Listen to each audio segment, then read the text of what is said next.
ৰাজু পাই ৰাজু তোৰ ওলাই গ'লনে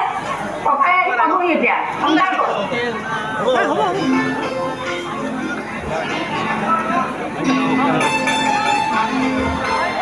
তই ওলোৱাই নাইচোন জানো ককাই পাবহি এতিয়া সোনকাল কৰগৈ আকৌ ৰবি তই এনেই চিঞৰ বাখৰ কৰি নাথাকিবি মই আজি ইণ্টাৰভিউ দিব নাযাওঁ কি ক'লি অপৰাধ নকৰিবি দেই ককাৰে দিব হিমত আগবাঢ়ি অপৰাধী মই কৰা নাই তহঁতে কৰি আছ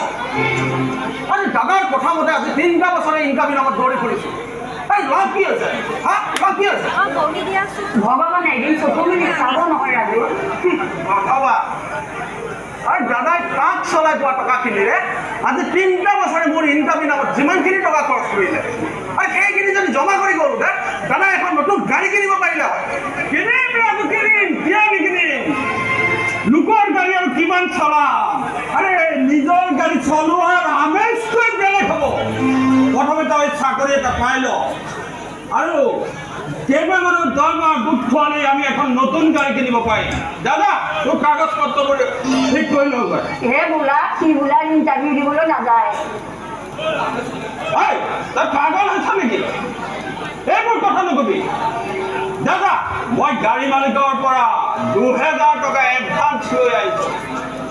কিমান এডভান্স ল'বি দাদা তোৰ এডভান্সৰ টকাবোৰে এই ভালটো কামত খৰচ কৰাতকৈ মাছ মাংস গাখীৰ কণী আদি দুসাঁজমান ভালকৈ পা আমাৰ মনবোৰ দুৰ্বল হ'লো দেহটো সদায় সবল হৈ থাকিব তই মোক উপদেশ দিব পৰা হৈ গলি পিছে ৰাজু তই এটা কথা ভালকৈ জান দেউতাৰ মৰাৰ পাছত এইখন ঘৰত যিকোনো সিদ্ধান্ত মোৰ মতে হয়